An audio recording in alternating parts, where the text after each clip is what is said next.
natin, naalala namin at nanumbalik ang nangyari sa KOJC siege. Kung gaano kadami ang pulis na lumusob sa KOJC compound, yun din ang karaming pulis na humuli kay tatay. Si Pastor, nag-iisa.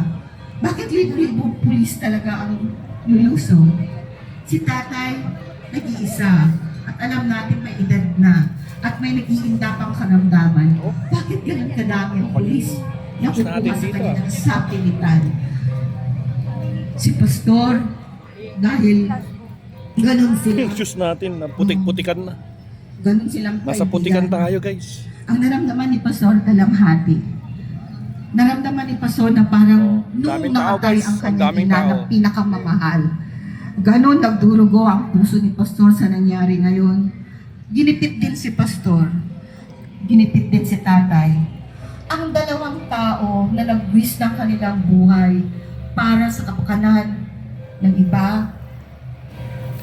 Ang dalawang tao na nagsama ng 4 na dekada na nagbigay ng kanilang buhay, nagsilbi sa mga mamamayan. Ngayon, may edad na sila, nasa twilight years na sila. Ito ang nangyari, pareho pa rin sila. Pareho pa rin ang dinanas nila. Unang ginipit, at ngayon nasa piitan pa si Pastor na walang hustisya. Sumunod din si tatay. Kinuha siya na labag, alam natin lahat labag sa batas. Pareho din. Tadhana ba? Destiny ba yan ng parehong magkaibigan? Pero hanggang ngayon, alam natin na may Diyos sa langit. Kung paano kami, KOJC, niligtas ng 16-day siege, alam namin may milagro, then alam natin na higit ang kapangyarihan ng ating dakilang Ama sa langit kaysa sino man tao na may kapangyarihan ngayon. Naniniwala ba kayo sa milagro? Naniniwala ba kayo na lahat ng dalangin natin na matahimpin ay dininggit ng Diyos natin? Nagkakaisa tayo. Yung kanta nga na ang bulong, lumaganap na. Ngayon may sigaw na. Ang sigaw natin, ibalik si Tatay Digong dito sa bansang Pilipinas. Ibalik si Tatay Digong dito sa ating mahal at kanyang pinakamamahal na bansa. Naniniwala ba kayo sa hustisya na nanggagaling sa langit? May korte sa langit. Tinidinig ng Diyos ang dalangin natin. Kung wala tayong hustisya dito, merong justisya sa langit. Because God is a God of judgment and God is a God of justice. There is a Chinese proverb that says, the hottest part produces the bravest men and leaders. Kung gaano kainit ng apoy, ganun din kamatibay ang taong kanyang nabigay o nagagawa. So alam natin kung gaano katibay ang ating leader. Matibay ba si tatay? Matibay. Nababali ba si tatay? Hindi. We will never bow down to tyranny. Hindi tayo masisiin. Dahil tayo ay Pilipino. We are Filipinas for nothing. Diba? We are not Filipinas for nothing. Nakita ng buong sanlibutan kung ano ang ginawa nila kay tatay. Ngayon, bilang mga mamamayang Pilipino, ipakita rin natin sa mundo, kahit may sakit, kahit may dalamhati, kahit may puot, pero nananatili tayong matibay sa ating paninindigan. Nananatili tayong paninindigan sa katotohanan at ipaglaban ang katotohanan. Hindi tayo gulo dahil pag-ibig ang usig ng lahat. Pag-ibig sa Diyos at lahat, sa bansa at sa kapwa. Yun ang tinusama ni Pastor kahit noong 16 days, alam namin nasa bingit kami ng kamatayan. Pero nasaksihan ng buong mundo paano kami tumayo. Wala kaming armas. Ang armas namin ay dalangin, pagpupuri, pagpapasalamat at pag-ibig. Dinirig ng Diyos sa aming dalangin, hindi niya kami pinabayaan. Hindi pa tapos ang laban. Patuloy pa rin ang laban hanggang makamtan natin ang tunay na pagbabago, tunay na kalayaan, tunay na katagumpayan.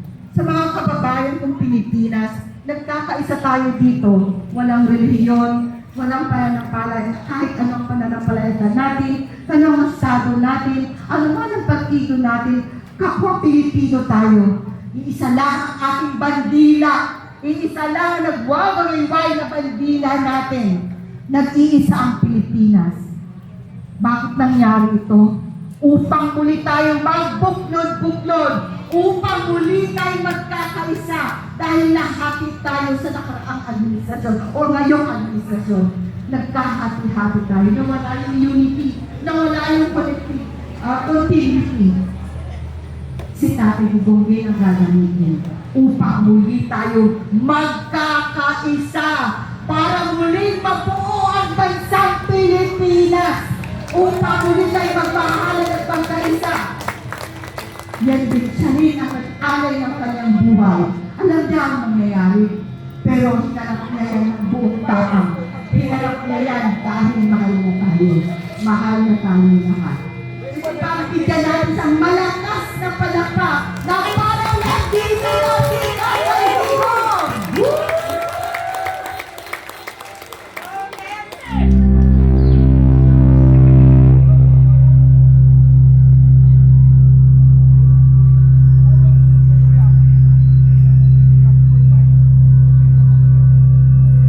Ang kapayapaan at kabanalan ng mga sagradong lugar ng Kingdom of Jesus Christ ay marahas na ginulo at nilapasanan.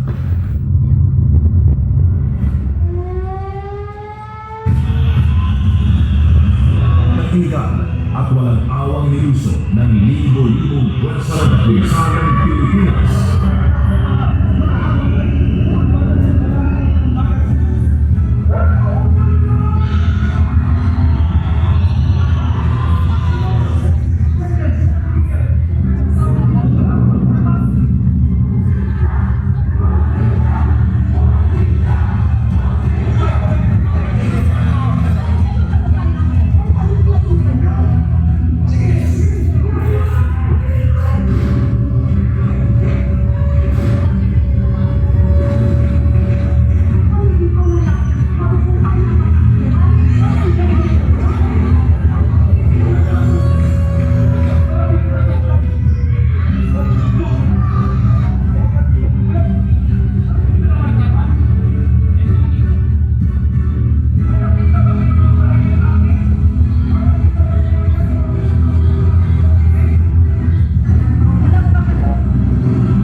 dito sa Pasig City, Metro Manila, sir. Basta 30 minutes ka, attorney. Pag hindi, alas 5 papasok kami.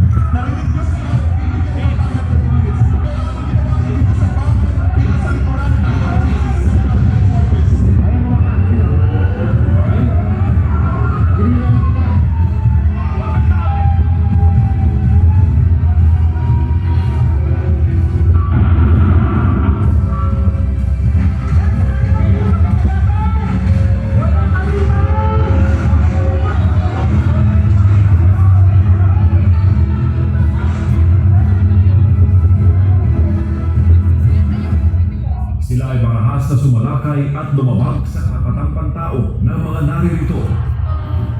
Sa loob ng 16 na araw, iligal nilang kinugkong ang compound ng KOJC gamit ang isang iligal na warrant. Ginawa nilang war zone ang banal na dakong ito.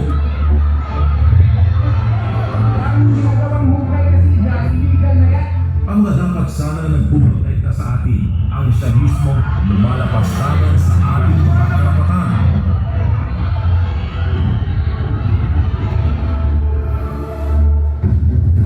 When you go to any human rights advocate, there's nothing that we did, there's nothing that we did.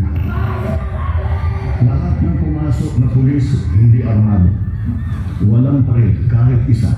Hindi kami gumamit ng tear gas. Wala kaming ginawa ganun. So ano yung human rights violation? Hindi lang isang beses ginawa ito ng gobyerno ng Pilipinas, kundi paulit-ulit. Walang pakundangang niyuyuratan at hinahamak ang batas na naghihiwalay sa simbahan at estado. Para lamang pilitin si Pastor Apollo C. Kibuloy na yumuko sa kanila. Kaya yan ay nagsipang pinag-aralan, walang pinag-aralan. Bakit mo ba yung wala sa Tatlong buhay ang nagbuwis sa pagtatanggol ng karapatang pangrelihiyon at kalayaan na nagdulot ng matinding trauma sa libo-libo, bata man o matanda. Noong Setyembre 8, 2024, sumuko si Pastor Apollo C. Kibuloy sa isa upang itigil ang pang-aabuso sa mga miyembro ng KOJC sa Davao City. Ginawa na ng tropeyo si Pastor Apollo C. Kibuloy, isang simbolo ng kanila umunong tagumpay sa pang-aapi at isang babala sa sino mang lalaban sa kanila. Hinamak at inusig, hindi dahil sa isang krimen, kundi dahil sa kanyang paninindigang hindi kayang bilhin. Founder Apollo Kibuloy Apollo Kibuloy is presented to the media. Paulit-ulit na mga paratang na kasinungalingan.